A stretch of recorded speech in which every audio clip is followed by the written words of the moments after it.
تو नाज़रीन, इस तरह वज़ीर जो होता है अपने बादशाह को किसी दूसरे बादशाह की कहानी सुनाता है कि जिसने तोता पिंजरे में कैद किया था और फिर तोते को किस गलत फहमी में आकर मारा। वो कहता है कि बादशाह सलामत किसी सल्तनत का एक बादशाह था कि जिसने पिंजरे में तोता कैद कर रखा था और उस तोते को काफ़ी अरसा हो चुका था उस कैद में। और कुछ अरसे के बाद बादशाह के घर के ऊपर से तोते उड़ते जा रहे हैं, शोर करते जाते हैं काफ़ी जुर्मट में। और बादशाह पूछता है उस तोते से कि ये तोते क्यों शोर कर रहे हैं, तुम तो इनकी ज़ुबान समझते हो, ये क्या कह रहे हैं।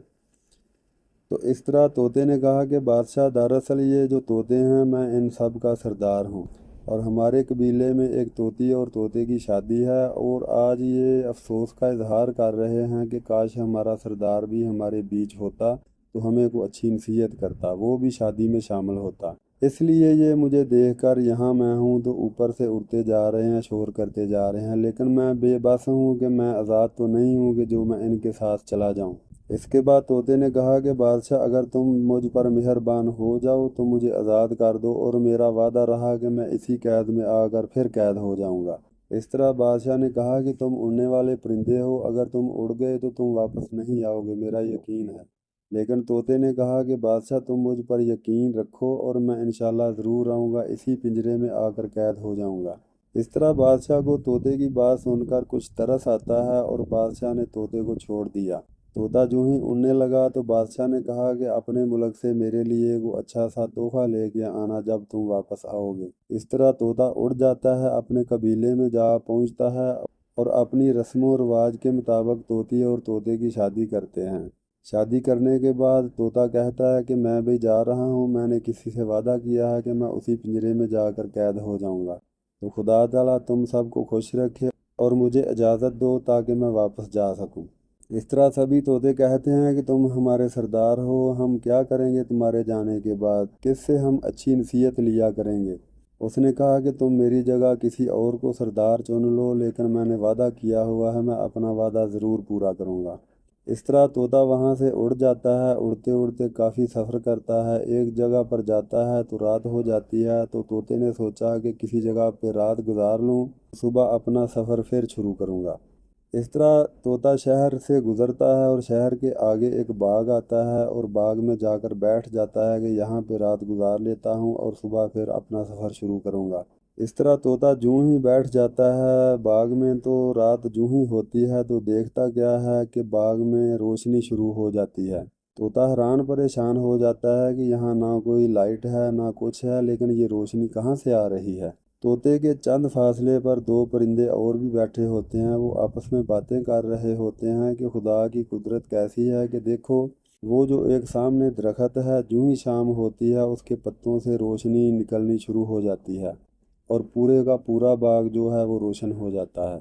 और दूसरी खासियत उसकी ये है कि जो भी बूढ़ा भी इसका फल खाए वो जवान हो जाता है। ये सब बातें तोता सुन रहा था। तोते ने दिल में सोचा कि बादशाह ने मुझे तोहफे के लिए कहा था और ये तोहफा काफ़ी अच्छा है। इस तरह जो ही सुबह हुई तो तोते ने वहाँ से एक फलों का गुच्छा जो है वो तोड़ा और अपने पंजों में फंसाया और लेकर उड़ गया। तोता जो ही उड़ता है, उड़ते उड़ते वो जो फल होता है एक एक करके ज़मीन पर गिरने लग जाता है। यूं ही तोता बादशाह के पास पहुंचता है, पिंजरे में जाकर बैठ जाता है तो वहां जाते जाते वो फल जो था वो एक ही रह जाता है। इस तरह जब तोता पिंजरे में बैठ गया तो बादशाह ने पूछा कि तुम मेरे लिए क्या तोहफा लेकर आए हो।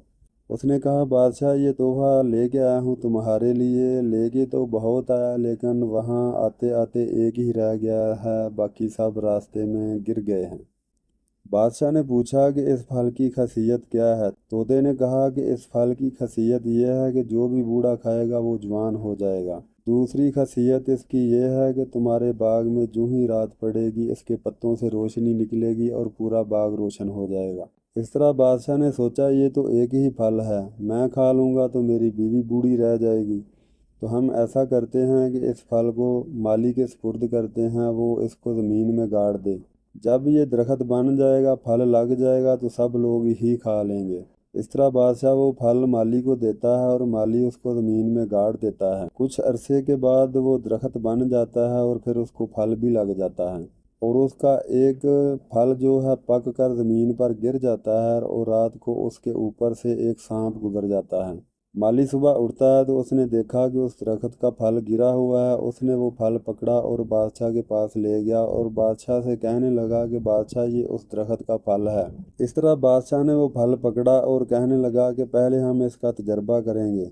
एक बूढ़ा कुत्ता था, बादशाह ने उसको फल खिलाया और वो कुत्ता जो था वो फल खाते ही मर गया, क्योंकि इसमें तोते का कसूर नहीं था। फल ज़मीन पर गिरा हुआ था और उसके ऊपर से सांप गुजरा हुआ था और फल में जहर भरा हुआ था। जो ही बादशाह ने कुत्ते के आगे फल डाला तो कुत्ता वो फल खाते ही मर गया। बादशाह को बहुत गुस्सा आया कि तोते ने मेरे साथ क्यों ऐसा किया, हालांकि तोते का तो कोई कसूर नहीं था। बादशाह ने बिना सोचे समझे तोते को मार दिया, यानी कि पिंजरा खोला और तोते का गला मरोड़ कर ज़मीन पर फेंक दिया।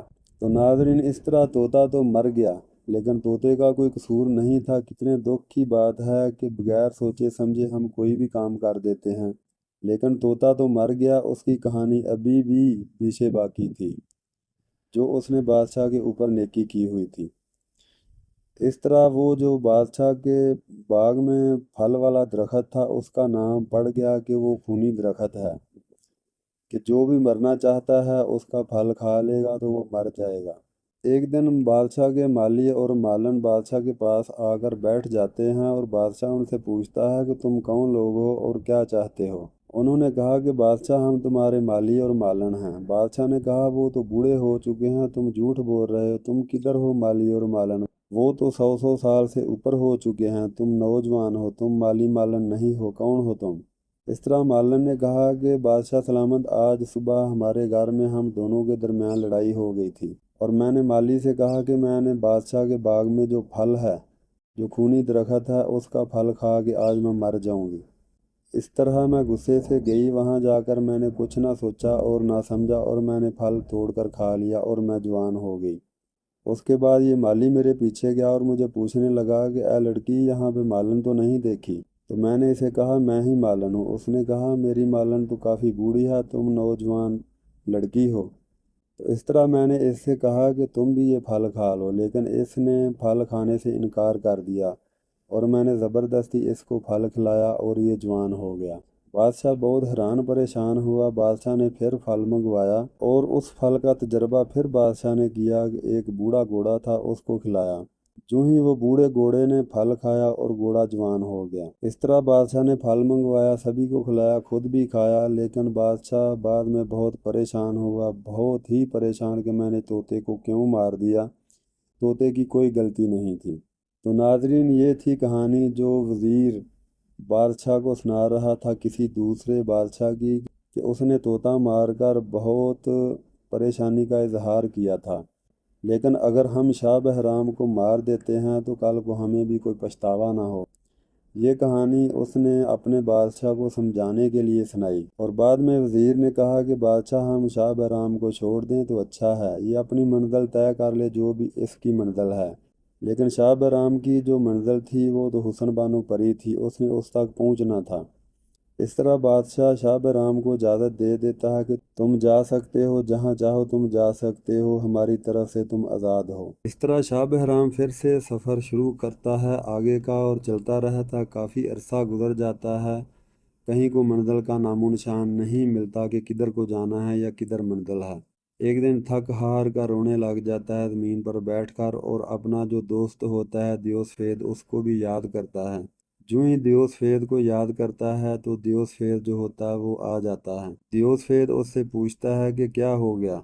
उसने कहा कि परी मेरे पास नहीं रही। उसने कहा कि मैंने तुमसे कहा था कि जादू छड़ी जो है उसके हाथ ना लगने देना, तो इस तरह तुमने जादू छड़ी उसके हाथ दी तो फिर वो उड़ गई होगी। उसने कहा हाँ ऐसा ही है। तो नाजरीन, इस तरह दियोसफेद उसको उठा लेता है, उड़ा के हवा में ले जाता है। उसका एक भाई होता है देवगंधक, यानी देवसफेद का एक भाई होता है देवगंधक, उसके पास ले जाता है और वहां जाकर अपने भाई देवगंधक से कहता है कि ये हुस्न बानो परी पर आशिक हो चुका है और इसकी शादी भी मैंने करवाई थी, लेकिन हुस्न बानो परी जो है वो बेवफाई करके उड़ के वापस आ गई है। इस तरह देवगंधक ने कहा कि चलो कोई सोचते हैं। देवगंधक और देवसफेद जो थे वो काफ़ी ताकतवर देव थे। देवगंधक ने एक दूसरे किसी